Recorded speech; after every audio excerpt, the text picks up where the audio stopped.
Olá, tudo bem? Seja muito bem-vindo a esse vídeo da Universidade Financeira. Hoje a gente vai conversar sobre a dívida pública. É a dívida pública que dá embasamento, né, que dá o lastro do Tesouro Direto. Se você não sabe o que é lastro, é só ver o vídeo que a gente colocou recentemente, né, acho que foi essa semana, final de semana passada, sobre lastro. É só você digitar lastro Universidade Financeira no YouTube. E eu queria te dar uma dica. Qualquer coisa, qualquer termo que você queira saber sobre finanças, primeiro digita o termo e depois Universidade Financeira no YouTube. Se você não achar nenhum vídeo sobre isso na Universidade Financeira, envie um e-mail para a gente que a gente vai gravar. Porém, continue fazendo sua pesquisa na internet até a gente poder gravar esse vídeo. Só que tem muito conteúdo já, tem mais de 200 vídeos na Universidade Financeira, tudo totalmente voltado para finanças. Então, é muito interessante que você assista esses vídeos daqui, porque a gente tem uma padronização de passar o conteúdo. Então, digita lá, Lastro, Universidade Financeira, você vai saber o que é o lastro e aí você vai entender como é que a dívida pública pode ser o lastro do Tesouro Direto. Vamos falar sobre dívida pública hoje? Lembrando que, a partir de segunda-feira, os vídeos vão intercalados até julho de 2016. A partir de julho, a gente volta a colocar os vídeos diariamente para poder manter a qualidade dos vídeos nesse período de lançamento da Escola de Finanças, senão a gente vai acabar fazendo duas coisas medíocres. Não é isso que eu quero para você, não é isso que eu quero para mim, nem para a empresa. Tá certo? Vamos lá. Dívida pública. O que é dívida pública? Dívida pública abrange empréstimos contraídos pelo Estado junto a instituições financeiras públicas ou privadas, no mercado financeiro interno ou externo, bem como junto a empresas, organismos nacionais e internacionais, pessoas ou outros governos. Então aí eu falei para você quais são as empresas, quais são os governos, quais são as formas que o Brasil tem de contrair uma dívida. Tá? Uma dívida pública, no caso. Então, a gente tem banco, a gente tem instituições, a gente tem junto às outras organizações, a gente tem bancos, né, nacionais e internacionais, a gente tem instituições, empresas internacionais e nacionais. Então, a gente tem bastantes formas de contrair dívida, tá certo? Essa dívida pública é contraída de bastante formas. Vamos lá. Também conhecida como DPF, né, Dívida Pública Federal. A dívida pública é quanto o governo deve para entidades e para a sociedade. Por que ela existe? A dívida pública federal ela é contraída pelo Tesouro Nacional para financiar o déficit orçamentário do governo federal. A gente não tem vídeo aqui explicando o que é déficit e o que é superávit, mas eu vou gravar. Acabando esse vídeo aqui, eu vou incluir lá na pauta para poder gravar esse vídeo para você, tá? Vamos lá. Então, ela é contraída para poder financiar o déficit orçamentário do governo federal, incluindo o refinanciamento da própria dívida que a gente já tinha aqui. Bem como também para realizar operações com finalidades específicas definidas em lei e também finalizar parte dos seus gastos, que não são cobertos pela arrecadação de impostos, realizar gestão financeira, controlar o nível de atividade, controlar o crédito ou o consumo e também para poder captar dólares no exterior. Isso, então, é porque ela existe. Como é que ela se classifica? A dívida pública federal ela pode ser classificada de duas formas principais. Primeiro, quanto à moeda... Primeiro, quanto à forma utilizada para o endividamento e depois quanto à moeda na qual ocorrem os fluxos de recebimento e pagamento da dívida. Então, a gente tem duas formas principais de classificar a dívida pública. Quanto à forma do endividamento e quanto à moeda em que esse fluxo de recebimento e de pagamento vai estar acontecendo. Vamos ver então sobre quanto à forma de endividamento. O primeiro, quanto à forma de endividamento, o endividamento pode ocorrer por meio da emissão de títulos públicos. No títulos públicos, essa dívida a gente vai chamar de mobiliária, M-O-B-I-liária, tá? Não é imobiliária, é mobiliária. E são instrumentos financeiros de renda fixa, os títulos públicos, emitidos pelo governo federal de acordo com o Tesouro Direto. Aí a gente vê no Tesouro Direto essa oferta acontecendo.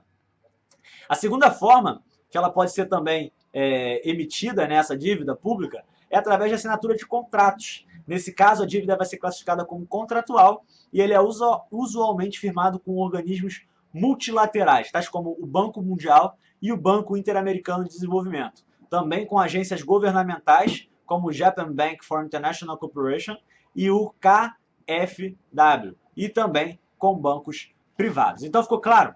De acordo com a forma de endividamento, a gente tem duas formas de emitir essa dívida pública, através de títulos públicos, tá? Que a gente viu, que é a forma mobiliária, e a forma contratual, que é através de celebração de contratos, que podem ser feitas com empresas privadas e etc. Tá certo? Vamos continuar. Quanto à moeda agora, Pedro. Em relação à moeda na qual ocorrem seus fluxos de recebimento e pagamento, a dívida pública federal pode ser classificada como interna ou externa. Interna é quando os pagamentos e os recebimentos são realizados na moeda corrente em circulação no país, que no caso brasileiro é o real. E externa é quando os fluxos financeiros, esses mesmos fluxos de pagamento e recebimento, ocorrem em moeda estrangeira, usualmente o dólar norte-americano. Então a gente tem essas 4 formas. 2 para formas de endividamento e 2 de acordo com a moeda. Moeda interna, quando é em real, externa, quando é em moeda estrangeira, usualmente é o dólar. E, em forma de endividamento, títulos públicos federais emitidos pelo governo federal ou então contratuais emitidos aí por diversas organizações privadas. Vamos continuar aqui. Hoje no Brasil, como é que acontece? Toda a dívida pública federal atualmente em circulação no mercado nacional é paga em real e é captada por meio da emissão de títulos públicos. Por essa razão, ela é definida como dívida pública mobiliária federal interna. Ou seja, ela é em real, então é interna. Ela é em títulos públicos, então ela é mobiliária. Por isso ela é dívida pública mobiliária federal interna. Vamos ver a outra parte, que é como essa dívida pública federal, né, a dívida pública do Brasil, ela acontece hoje no mercado internacional. Vamos ver. No mercado internacional, no mundo, né, a dívida pública federal existente é paga em outras moedas que não é o real. E ela tem sido captada tanto por meio da emissão de títulos públicos, quanto por contratos. E por isso, ela é definida apenas como dívida pública federal externa. A gente poderia chamar essa dívida pública também, como a gente aprendeu, de dívida pública mobiliária e contratual federal externa. Então, ficou claro para você? Quando é título público, ela é mobiliária. Quando ela é através de contrato, ela é contratual. Quando ela é em moeda nacional, ela é interna. Quando ela é em moeda estrangeira, ela é externa. E dessa forma, a gente consegue classificar como dívida pública mobiliária federal interna e dívida pública federal externa, ou dívida pública contratual federal externa, e por aí vai. Todas as nomenclaturas surgem desse conceito que você já deve ter gravado aí na sua cabecinha. Vamos lá? Resumo da classificação então, Pedro. A dívida pública federal pode ser formalizada por meio de contratos celebrados entre as partes ou por meio de ofertas de títulos públicos emitidos pelo Tesouro Nacional. A dívida pública também é classificada como dívida interna ou dívida externa, de acordo com a localização dos seus credores e com a moeda envolvida nas operações. E uma coisa que eu não falei é que, somando a chamada dívida interna com a externa, a gente tem o total da dívida pública brasileira. Credores: bancos públicos ou privados, investidores privados, instituições financeiras internacionais e governos de outros países. Esses são os famosos credores da dívida pública federal. Pedro, o que é um credor? Olha, a gente conversou bastante ultimamente sobre leasing, sobre empréstimo, sobre financiamento. A gente conversou bastante sobre isso. Então já era para você saber o que é credor. Mas credor é quem acredita, é quem dá crédito. E dar crédito é você não só dar dinheiro, mas você também acreditar que aquela pessoa vai pagar para você de volta aquele dinheiro. Por isso que ele é um credor. É um credor. Ele é quem acredita. Tanto acredita confiança, como acredita recursos, tá? Pode ser financeiro, pode ser de tempo, no caso aqui é financeiro. Então, os maiores, na verdade, os credores da dívida pública federal são esses que eu acabei de dizer para você. Coloca na tela: bancos públicos ou privados, investidores privados, instituições financeiras internacionais e governos de outros países. Agora, os maiores credores da dívida pública são os bancos brasileiros. Por quê? Porque eles têm as suas carteiras compostas por títulos da dívida. Digita para mim no YouTube, numa nova aba, né? Não nessa, senão vai ser nesse vídeo. Mas digita para mim no YouTube o seguinte: tipos de banco, universidade financeira. Nesse tipo de banco, você vai ver que existem diversos tipos de banco.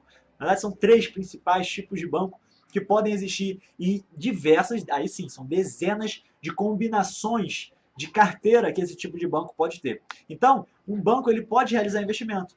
Um banco pode ter na sua carteira de capitalização diversos ativos. E nesse caso, os títulos públicos federais acabam se tornando ativos compostos, a maioria dos ativos compostos na carteira de um banco nacional. Por isso, o Banco Nacional acaba se tornando o maior credor da dívida pública federal. Parabéns por estar assistindo esse vídeo, a gente está chegando em 10 minutos e eu quero te dar os parabéns por assistir esse vídeo até aqui. A gente já está acabando. Investidores individuais que têm dinheiro em fundos de investimento também são credores do governo, mas não são tanto quanto os bancos brasileiros. Além disso, organismos internacionais como o Fundo Monetário Internacional, o famoso FMI, ou o Banco Interamericano de Desenvolvimento, o BID, né, o BID, e o Banco Mundial, além de fundos de pensão. Todos esses são credores. Agora vamos acabar esse vídeo falando de uma coisa que é muito interessante, né? Eu não gosto muito, acredito que você também não goste, a questão do risco. Na verdade, a gente pode não gostar, né? Mas a gente tem que saber que ele existe, a gente tem que respeitar ele e não ter medo dele. Agora, Pedro, existe risco em investir na dívida pública? Como é que eu posso, então, de uma maneira econômica, diminuir esse risco? Vamos lá.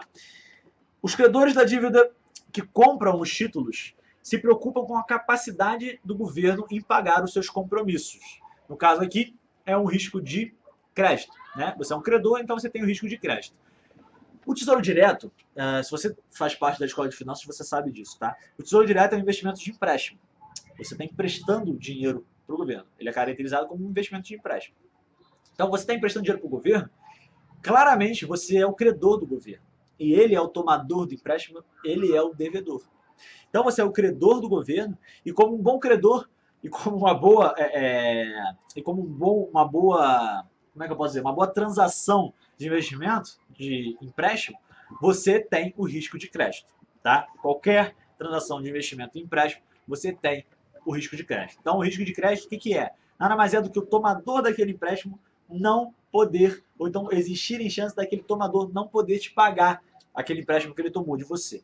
Sendo assim, como o tomador de empréstimo é o governo, a gente tem o risco de crédito do governo não ter capacidade de pagar-nos, certo? Agora, eu não estou aqui para falar sobre risco, a gente fala muito sobre risco no Tesouro Direto na sua escola de finanças, então eu não vou ficar focando muito nisso, mas o risco que existe é o risco de crédito. Se você quiser saber sobre o risco de crédito, é só botar Riscos Universidade Financeira no YouTube, beleza? Vamos lá. Uma das formas de avaliar o risco da dívida é você comparar essa dívida ao PIB. No ano de implementação do Plano Real, por exemplo, que foi em 94, a relação da dívida líquida pelo PIB era de 32,5%. Hoje, essa relação está em 66,2%.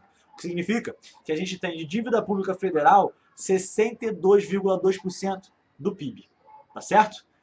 Não, tá errado, né? Era para estar menos. Mas, enfim, a gente tem, então, 62,2% do PIB. Então, é basicamente essa a overview que eu queria fazer sobre a dívida pública federal. Se você gosta dessa questão de investir em títulos públicos, ou se você pensa em comprar títulos públicos do governo, ou então fechar contratos onde títulos públicos do governo estejam embutidos, é primordial que você entenda o conceito de dívida pública. Então, eu quero te encorajar a salvar esse vídeo para você poder assistir novamente esse vídeo um pouco mais para frente. Agora não, porque você acabou de vê-lo completamente. Então, grava para poder vê-lo, talvez no próximo final de semana ou no decorrer da semana, tá? Mas grava para você poder ver esse vídeo de novo e poder entender. A primeira vez a gente quase nunca entende, né? Mas para você poder entender como é que funciona essa dívida pública federal e por quê? Porque ela é muito importante para dar o lastro do investimento que muito possivelmente você já faz parte, que é o Tesouro Direto. Um grande abraço para você, entra lá na nossa escola de finanças, a gente se vê lá dentro, porque tem muito conteúdo liberado gratuito para você. Tchau, tchau!